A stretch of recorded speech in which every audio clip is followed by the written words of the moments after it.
भूतों का कोई वास्तविक आकार नहीं होता। वह किसी भी शरीर में जाकर उसी के अनुरूप बदल जाते हैं।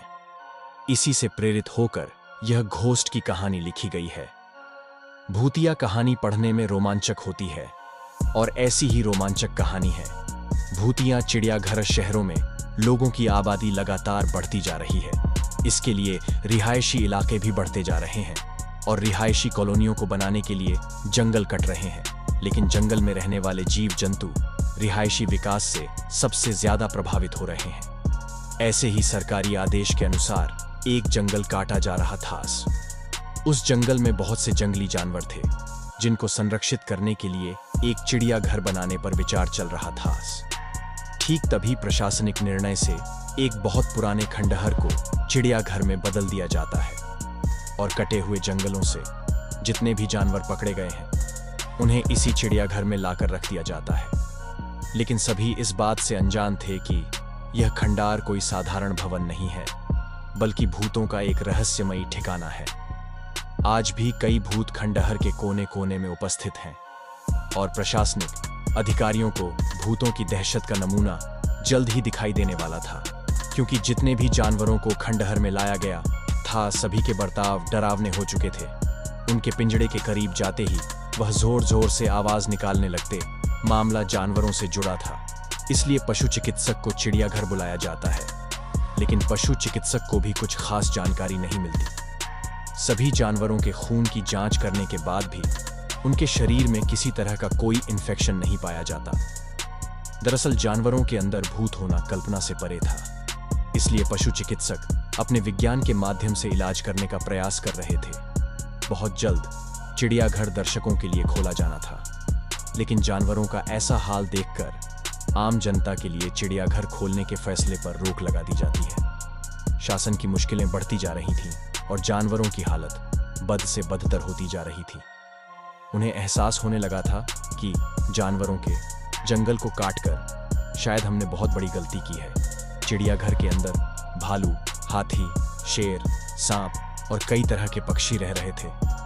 एक रात सभी जानवर भूतिया प्रभाव से उग्र हो जाते हैं और खंडहर की दीवारों को धक्का मार मार के गिरा देते हैं। दीवार गिरते ही सभी जानवर रिहायशी क्षेत्रों की तरफ दौड़ पड़ते हैं। भूतिया चिड़ियाघर खाली हो चुका था और सड़कों में जानवर मौत का तांडव मचा रहे थे। रास्ते से निकलने वाली गाड़ियों को हाथी अपने हमले से क्षतिग्रस्त कर रहे थे और शेर, चीते इंसानों को कई टुकड़ों में काट रहे थे। शहर की सड़कों पर खून की नदियां बहने लगीं और प्रशासन हाथ में हाथ धरे बैठा था। किसी को कुछ समझ में नहीं आ रहा था कि इतने सारे जानवरों को कैसे काबू में किया जाए। सारे शहर में कर्फ्यू लगा दिया गया था। सभी को लग रहा था कि जंगली जानवर अचानक जंगलों के कटने से पागल हो चुके हैं, इसलिए इतना नरसंहार कर रहे हैं। किसी भी कानून में इंसानों की जान को प्राथमिकता दी जाती है, इसलिए जंगली जानवरों को मारने के आदेश जारी कर दिए जाते हैं और आदमखोर जानवरों को हेलीकॉप्टर की मदद से ट्रैक किया जाने लगता है। शहर के चारों तरफ मौत मंडरा रही थी। जानवर अब कॉलोनियों में घुसकर लोगों के घर तोड़ने लगे। जानवरों की दहशत से कोई पहाड़ में भाग रहा था तो कोई पेड़ में चढ़ रहा था। सब कहीं ना कहीं अपनी जान बचाने में लगे हुए थे। सारे शहर में आर्मी तैनात कर दी जाती है और आर्मी टैंक रोड पर जानवरों को ढूंढ ढूंढ कर मार रहे होते हैं। लेकिन जानवरों के अंदर भूत सवार थे, इसलिए वह बेखौफ होकर आर्मी के टैंकों की धज्जियां उड़ा देते हैं। हाथी अपनी जोरदार टक्कर से कई टैंकों को धराशायी कर देते हैं। जानवर किसी के कंट्रोल में नहीं आ रहे थे।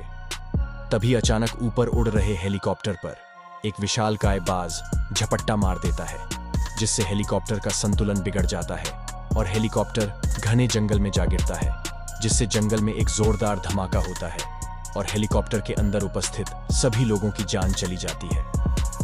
भूतिया जानवरों ने आतंक मचा दिया था, लेकिन इसके लिए जिम्मेदार हम लोग थे, जिन्होंने उनके जंगलों को अपने फायदे के लिए कटने दिया और जंगली जानवरों को मजबूरी में उस भूतिया चिड़ियाघर में आकर रहना पड़ा। आर्मी की गोली से अचानक एक शेर मर जाता है, जिसे उठाकर अनुसंधान केंद्र लाया जाता है ताकि उसकी जांच से पता लगाया जा सके है कि सभी जानवर किस वजह से ऐसा बर्ताव कर रहे हैं।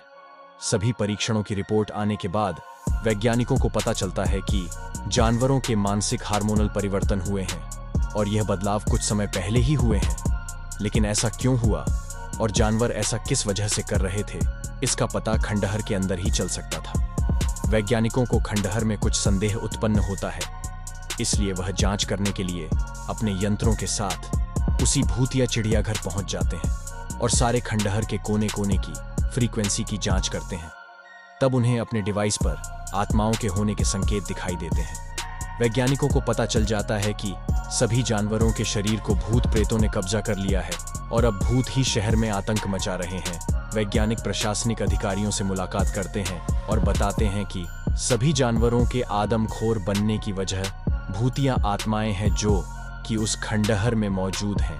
हमें जानवरों के अंदर से भूत निकालना होगा ताकि जानवरों को संरक्षित जा सके और शहर को श्मशान बनने से रोका जा सके। जानवरों को पकड़ने के लिए स्पेशल कमांडो की एक टीम बनाई जाती है, जिन्हें कुछ खास हथियार दिए जाते हैं। कमांडो एक एक करके सभी जानवरों को बुलेट गन इंजेक्शन की मदद से काबू में कर लेते हैं, लेकिन मजबूरी में कुछ जानवरों को जान से मारना पड़ता है। जानवरों को रिसर्च सेंटर लाया जाता है और उनके मानसिक बर्ताव को ठीक करने के लिए उनका न्यूरो हार्मोन ट्रांसप्लांट किया जाता है। कई दिनों के इलाज के बाद सभी जानवरों की हालात ठीक होने लगती है, लेकिन उस भूतिया चिड़ियाघर को हमेशा हमेशा के लिए ध्वस्त कर दिया जाता है।